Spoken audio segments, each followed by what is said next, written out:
Okay, guys, I'm not gonna lie, I really I've not been in the mood to kind of record because I've been having my own things going on. But I told myself, look, like you said, you're gonna be dedicated. You're not going to stop. You're going to continue with the content. So boom, let's just get into it.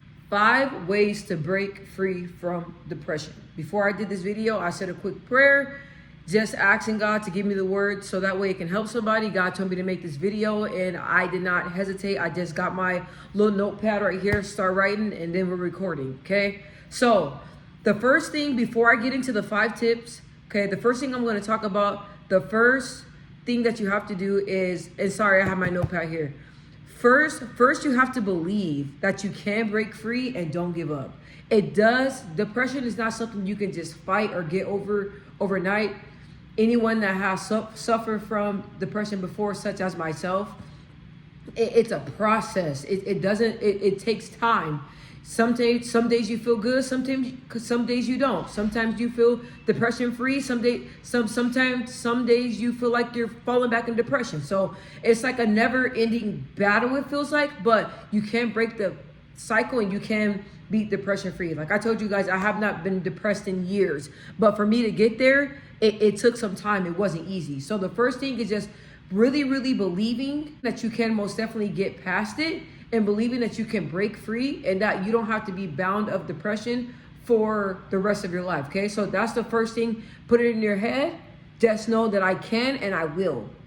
All right, that's not a step, but I just wanted to let you know that's very important, and I want you to know that. I said decide you want to be depression free. Make the decision to break free.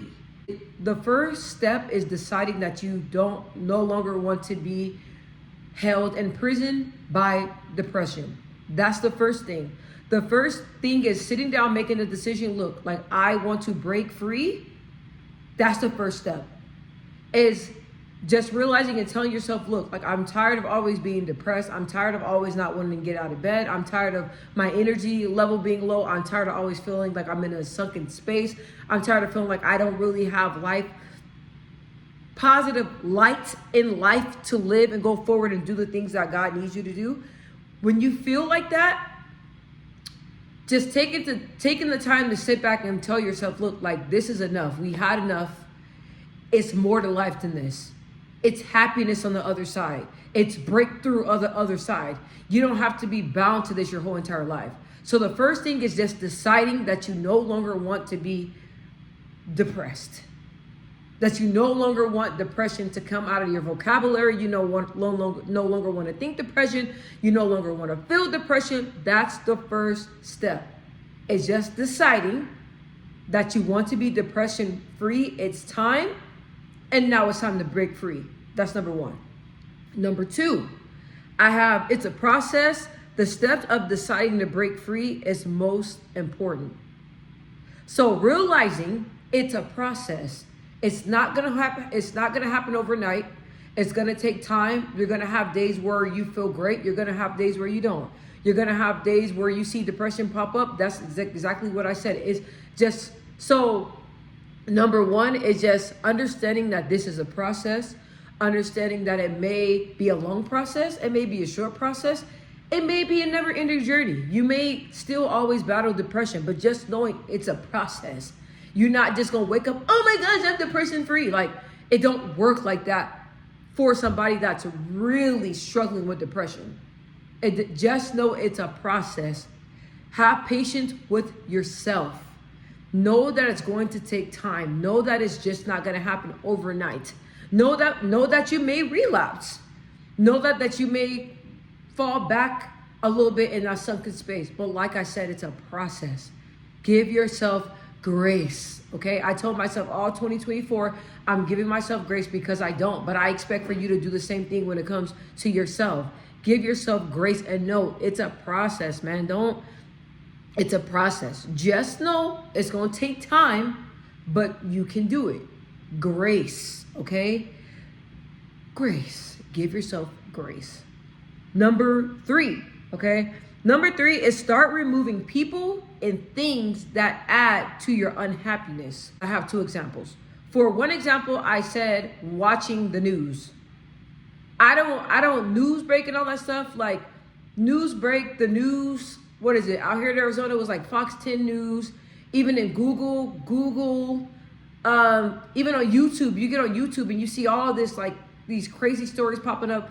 I limit all of that, and I don't indulge in none of that stuff, you guys.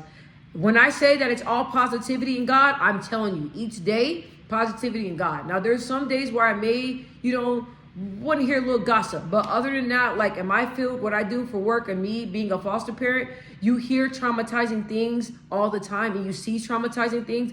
I don't want to add to it. So watching the news is one, limiting that. And the second example that I have is people. I said, when you have people that trigger your anxiety or trigger your anger or trigger your sadness, they gotta go. No ifs, ands, buts about it.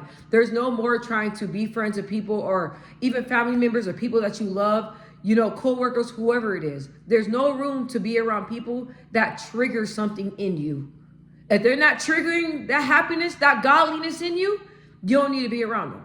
So those are just two examples. It's just knowing that things that add to your anxiety, even if it's a job, even if it's a job, even if it's memories, anything that triggers something and it causes your mood to switch, it gotta go. Number 4, one day you will notice that your decision to break free is paying off. So one day you're gonna see that you removing all this toxicity from your life, you taking the steps to go to counseling, you taking steps to put your self-care first, you taking steps to build your relationship with God, you just taking steps to really focus on getting out of that sunken depression feeling.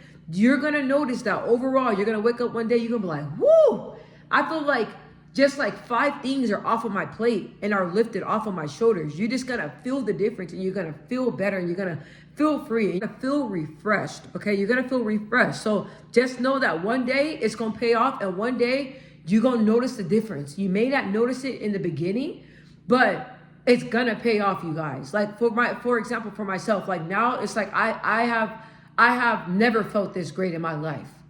I feel amazing every single day. My mood is stabilized. I feel great. And it took me like a decade to get here. More than that. 2 decades, I don't know. But it took me a minute to get here, but one day it paid off. Okay? And then I have number 5. Number 5. Okay, this is the important one. Number 5. Once you overcome depression, don't look back. Let me repeat that again. Once you overcome depression, don't look back. Don't think about it. Don't dwell on it. Don't even visit things that make you fall into depression. I don't know if, like, let's say if alcohol is one of those things, if smoking is one of those things, let's say if it's like partying, being around certain people, like anything that